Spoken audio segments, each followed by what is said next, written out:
A new movie in the 28 Days Later has dropped in theaters, so I'm gonna rank all four 28 Days Later movies.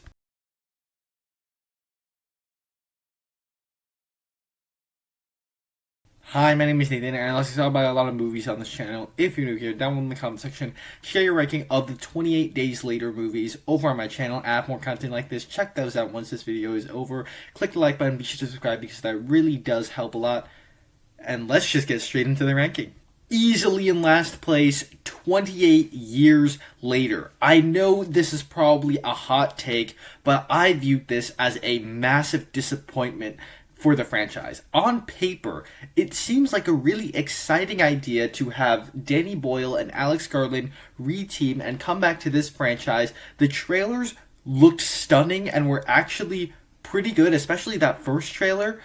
And so I went into this movie very, very excited to check it out and see what it would look like. I heard some great things about it, so I was hoping that this would be a really, really good zombie movie from last year, and it just wasn't. I did not really like this movie.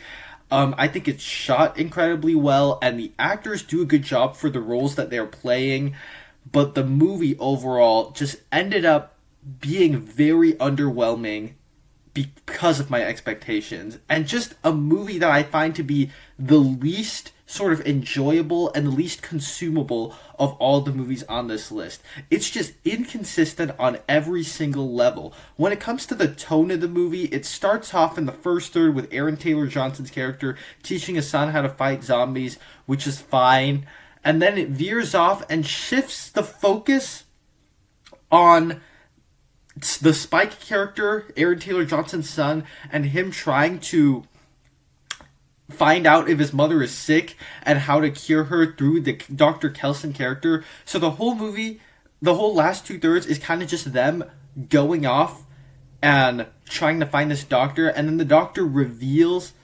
that she is in fact sick, and she just ends up killing herself at the end, which makes the journey feel very, very unsatisfying for me and kind of pointless. Like I said about the tone of it shifts when they're bringing this character, Eric, who comes in and starts like cracking jokes about how they're primitive and they don't know what the internet is, and this very random weird subplot in the middle about a pregnant zombie in a train giving birth to a human baby just felt out of place and out of nowhere, and it's not even brought up again in the sequel to this film.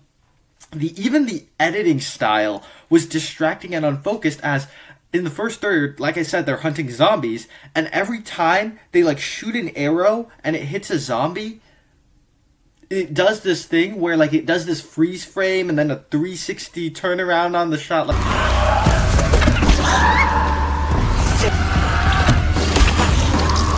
Fight! Shoot!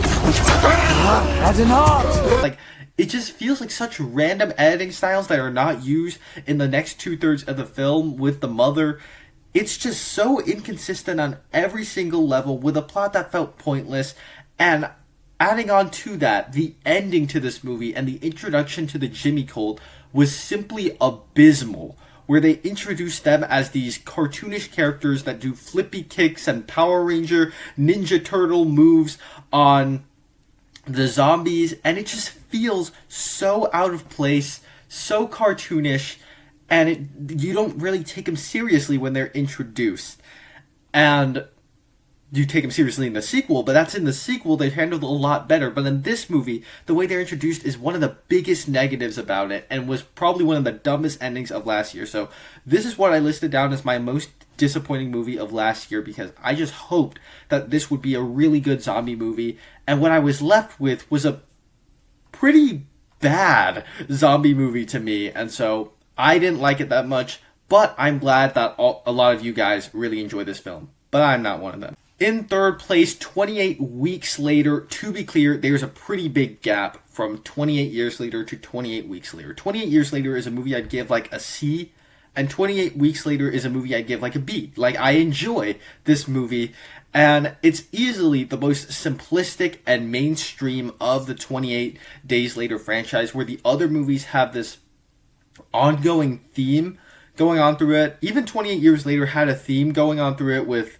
the kid putting the mom's skull on top of the tower, representing kind of like beauty in the middle of all of it. But this one is the least thematic, the least experimental of the franchise, and the most simple and mainstream. And I think for the most part, this movie actually works as just a simple zombie movie. And I really don't get the hate for it. I see that a lot of people have this one at the bottom of their 28 Days Later movie ranking.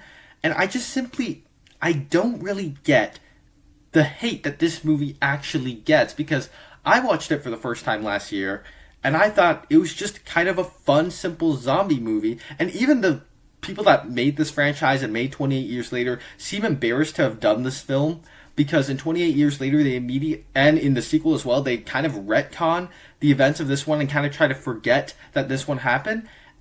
And I'm not really sure why. It just delivers a good, solid zombie movie experience.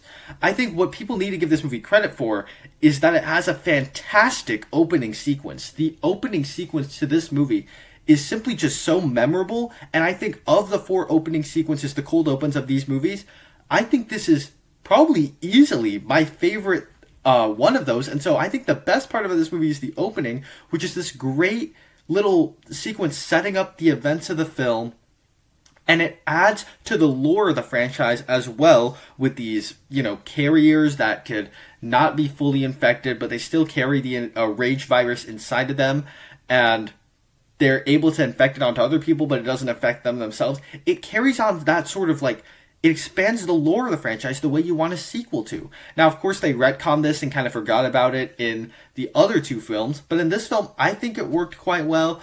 The zombie sequences were very suspenseful to me throughout. There are just sequences that are memorable, where there's a sequence where the soldiers are on top of a building and they're forced to shoot innocent humans when they can't differentiate between the zombies and the humans.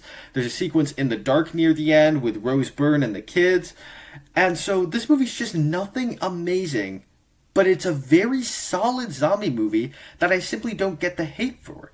And would I prefer to watch this over 28 Years Later? Absolutely. So I don't really get why this movie is the one that the creators of this franchise are kind of embarrassed by, why I had to retcon it. I just don't get that, because I thought that it was a solid zombie film. Number 2, 28 Days Later. To be clear, I didn't grow up on this franchise. This was not one of my formative horror franchises growing up or anything like that. I watched all these movies for the first time last year, and so this is just my ranking of them at this moment. And I thought I'd heard a great deal of how 28 Days Later was one of the classic zombie movies, and people are just, they love this film, and so I'd been meaning to check it out for years, and I just didn't do that until last year when the new one came out. And having seen it, I think it's a pretty great classic zombie movie that actually adds things to the genre. It doesn't really have the slickness of the other films, but I think that kind of adds to what makes this movie so effective. It was shot on camcorders, I believe, just like 28 Years Later was shot on iPhones. This one was shot on camcorders. And it's just fascinating how this movie was made, because you do all this research and you see that they have filmed sequences. The sequence that everybody talks about is the one where Cillian Murphy just walks through London and it's completely empty. And that's a scene that was very hard to film for them, because they had to film it in early mornings. They had to flip a bus on its side and then put it back up really quickly before everybody woke up so they could get the shot. It's not a big, slick production, but I think that's just kind of what adds to it. Because it was filmed on these old cameras, it has this sort of grainy, gritty aesthetic and look to it that I think add to sort of the realism of the film and make it a bit more grounded, because you feel like you're there in the moment and it's not like a super duper slick production. It had zombies that ran and throughout the film and were actually terrifying, because these zombies were running and moving fast in ways that, dating back to older zombie movies, zombies were always kind of walking slowly.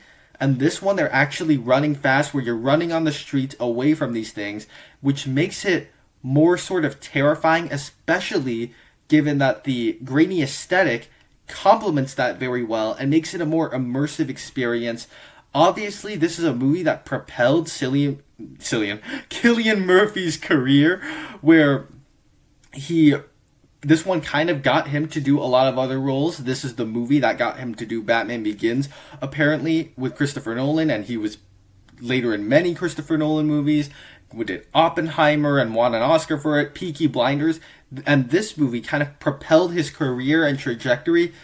And it has just those classic themes of zombie movies that were kind of always present in the genre, dating back to the original Night of the Living Dead, where it has these classic themes about human desperation in the, the way Night of the Living Dead does is that sometimes humans have the inability to trust each other. And what this movie does is it shows kind of the worst of humanity at the same time with these soldiers that are doing very heinous things, but you can kind of see that they are very desperate for the human population to survive, and that sometimes people just lose their humanity in ways, even in good ways. In trying to do good, some people might lose their humanity, because there's a scene in this movie where Jim, Cillian Murphy's character, he goes and visibly gouges someone's eye out, and it's horrifying to watch, but you also know he's kind of doing it for the good, and it's also kind of what the soldiers are kind of doing. Even though they do very heinous things in the film, it's just a film that was able to take a classic zombie formula and add new things to it, and that's what this movie did. It added something new to the genre that changed the way other studios, other franchises have done zombie movies. And so I think that this movie still holds up. But for me, in first place is 28 Years Later, Bone Temple. Like I said, I didn't grow up on this franchise. I have no sort of nostalgia for any of the previous films, and I watched all of them for the first time last year, and having seen this one a few days ago, I really, really enjoyed what they did with this film. And I came out of the theater saying that, I don't know, this might be my favorite movie in the franchise. Right off the bat, it is just a massive improvement over the first years, as you can see from the placement on this list, but on pretty much every single level. There's more of a tonal and plot focus, and doesn't have those distracting editing choices. It might be a more slicker production, but it still has the thematic elements of the other movies that are more experimental in this franchise.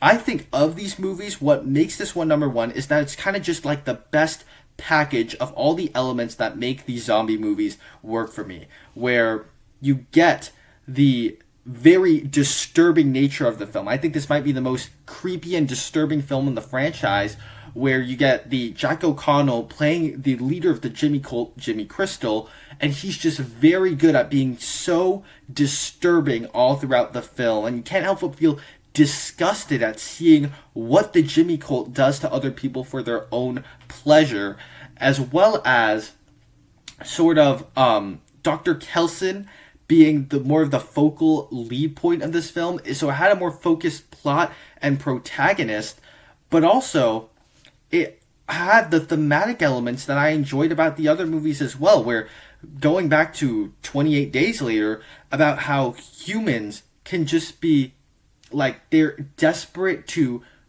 make the world a little bit better, and in this one it's just purely evil, nihilistic characters that you feel disgusted by, and they're just represented by as sometimes there's just evil out there, and there's bigger evil than the actual monsters, the zombies out there, and you'll get characters like Spike and Kelly and Dr. Kelson in this movie that are the representation of hope and beauty in the midst of all this chaos and evilness. Have a ticket. And I just thought they were much better representations of that message than what they did with 28 Years Later. And all the performances are really great. This is also the goriest film in the franchise that had a bunch of sequences that they make you squirm and they stick in your head about what the zombies do. There's this very weird friendship between Samson, the alpha zombie, and Dr. Kelson that also kind of is that representation of hope, and it's so endearing at the same time. And you get an ending that ultimately is satisfying by the time you get to the end, and you see the Jimmy cult get what comes to them, and it leads up to an ending that sets up the sequel very well, ties back to the original film, and also got me very amped up for the sequel. And so for me, of these movies, this one was just the most well-rounded one. It's the one that sticks in my brain the most, but this is coming from somebody that doesn't have any nostalgia for the 28 Days Later franchise. And so I thought that this one, I just thoroughly enjoyed what they did. I thought it worked so much better here. It was so much more effective, and I just like, this is the movie in the franchise that got me the most excited and was just the best crafted of these to me. So for me, I'm going to say 28 Years Later, Bone Temple is my favorite of this franchise. There you have it. That's my ranking of the 28 Days Later franchise. Down below in the comment section, share what you thought of this franchise and your ranking of the films over on my channel. There's more content like this. Check those out right now. Thank you guys so much for sticking on to the end. I'll see you in the next one.